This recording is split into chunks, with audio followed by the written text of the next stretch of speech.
This is the Cobra X, Anycubic's latest offering in the budget 3D printer segment, and after spending some time with it, I have to say that it kind of makes my nearly $900 upgraded Cobra S1C look bad, which is probably already a pretty good hint where this video is going. It not only features a built-in 4-color filament switching system with the new ACE Gen 2 printhead, it also claims to be less wasteful thanks to faster filament changes, and on top of that, Anycubic is promising a perfect first layer straight out of the box. Today I'm going to compare this $280 printer to my Cobra S1C, and while I do think this is a great machine to start out with as a beginner, me as a long-term S1C owner, I definitely have a few things to say about it. For those who don't know, hi, I am Paul and this is my little mod shop. Let's get right into it.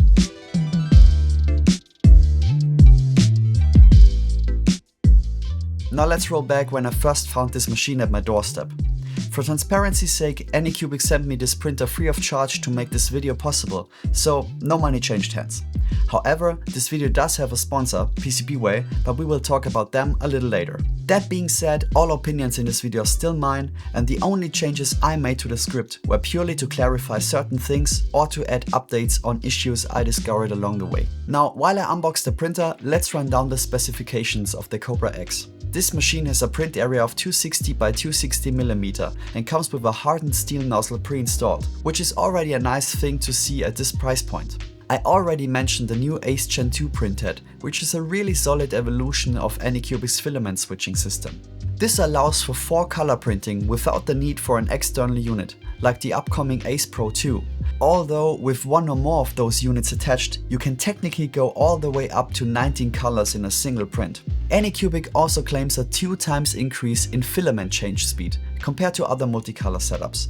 And because this printhead is a direct drive extruder, it is also capable of printing flexible materials like TPU up to 68D, which is honestly pretty wild for a multicolor system. On top of that, there is a built-in 720p camera with AI-based features like spaghetti and foreign object detection, auto-resume and object skipping. And the thing I was personally most curious to test is the claim of a perfect first layer straight out the box, but we will see about that soon. The unboxing experience itself is pretty straightforward, I would say. The Cobra X comes well packaged and only requires minimal assembly.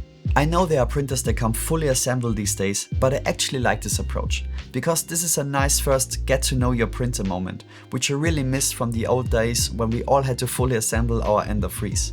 For this printer, all you really need to do is to attach the Z-axis to the base, bolt everything down and connect a few cables. The first startup process is also very automated, with the printer guiding you through all the initial setup steps like PID calibration, input shaping and auto leveling. During this initial setup, you also have the option to log into your Anycubic account, which then lets you connect to the printer via your phone or tablet, making remote printing possible and even allowing you to slice and send prints directly from the app. Now with the machine fully assembled, let's take a closer look at the printer itself. The clear star of the show here is the new printhead with Anycubic's ACE Gen 2 technology, which is integrated directly into the nozzle assembly. Instead of relying on an external AMS style unit or long Bowden paths to swap filaments, this design routes multiple filaments directly into the hot end. One nice side effect of this is that the filament spools now live directly on the machine itself. And honestly, I think this looks a lot better than something like the AMS Lite on the Bamboo A1 in my opinion. When the spools are fed into the printhead through the PTFE tubes, the printer gives you a small chime to let you know it's properly loaded. And on the display built into the printhead, you can see a number from 1 to 4 indicating which filament path is currently active.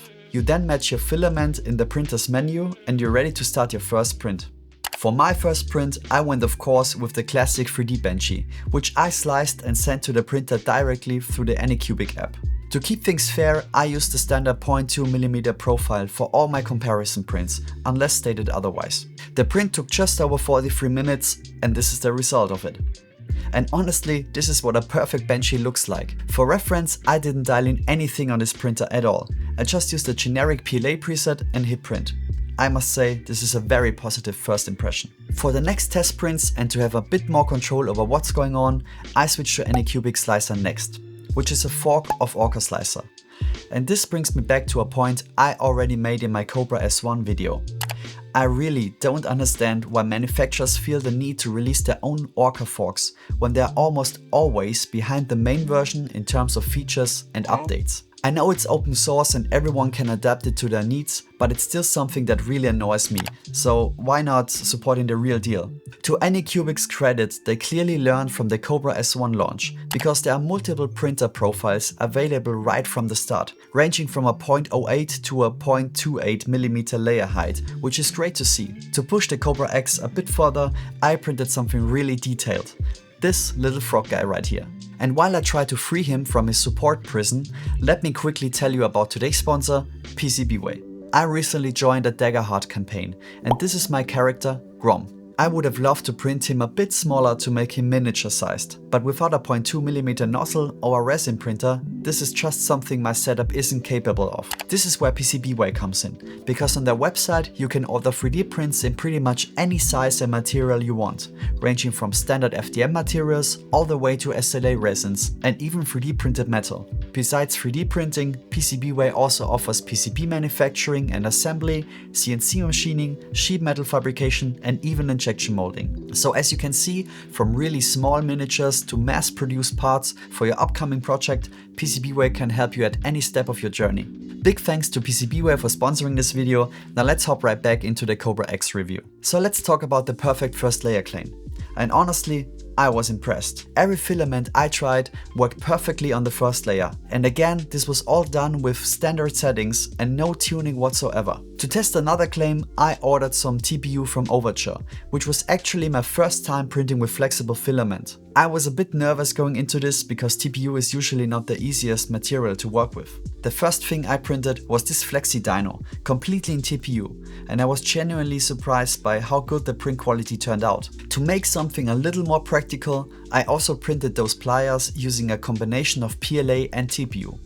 Since those materials do not naturally bond, I used the beam interlocking feature in the slicer to mechanically lock them together. And once again, the print went well and the pliers do work as intended. For a more real-world test in my workshop, I also printed a prototype enclosure for an upcoming project in space gray PETG using PLA as the support interface material. Because PETG and PLA also do not bond, the supports came off very cleanly. You see those blobs on the side of the surface?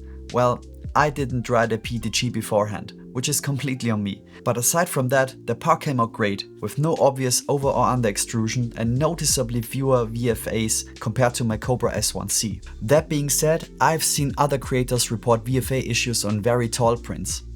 I didn't have time to look into that in my testing, but let's see if Anycubic can do something about this software-wise, like Prusa did with the Core 1. Now getting back to the housing I was printing, for longer prints like that, I usually don't babysit the printer, so the built-in camera is useful to quickly check in on things. The image quality isn't amazing and there is some tearing and shallow effect, and I also think the camera angle is pretty bad for small or flat prints, but it does the job. Compared to my S1C, the frame rate is significantly better, so in the end this is still a plus for the Cobra X. Now to really test the Anycubic's filament saving claims, I printed this multicolor wiggly cat on both the Cobra X and my S1C, using 4 different PLA filaments with different colors and surface finishes. A white PLA Plus from Sunlu, gold silver magic PLA from 3D Jake, high temperature glass fiber PLA from Polymaker in blue, and black super PLA Plus from Overture. Here is where I ran into some problems. The first Cobra X print had a lot of color bleed. I found that in Anycubic Slicer Next, there are 2 options where I can set the filament on the printer. First in the Prepare tab under Filaments and on the Workbench tab. I mean, I get that one is for the slicer side and the other one is for what is actually installed on the printer. However, you can synchronize the slicer one with the Workbench one, but if you keep changing the filament on the Prepare stage, it will not get updated in the Workbench. So there seems to be some sort of mismatch calculating purge volume of the colors wrong. But after fixing that, the next print came out just fine. The Cobra S1C, however, is a different story. To really explain what's going on here, I need to talk about my experience with the printer over the last couple months, because it honestly feels like that it's gaslighting me. The exact same model can fail one day and print almost perfectly the next, with no changes whatsoever. I've spent entire days troubleshooting issues like this, taking the printer apart and finding nothing wrong, only for it to suddenly work again with the exact same setup. This is also not the first time I've had issues like this, and I already replaced the print bed at one point because I simply could not get any first layer even remotely close to what the Cobra X delivers out of the box. So let's talk about numbers. Counting only successful prints, the Cobra S1C wasted 87.72 grams of filament, while the Cobra X wasted only 42.69 grams. That's a reduction of roughly 41%, and on top of that, the filament changes on the Cobra X are noticeably faster, resulting in a total print time that was over 2 hours shorter compared to the S1C. Now, this is a wild result and really opened my eyes on how slow filament changes on the S1 really are. Okay, conclusion time. Would I buy a Cobra X over a Cobra S1C? Absolutely, no questions asked. Anycubic's latest machine is really solid, and at a price point at around $280, the value is honestly hard to beat.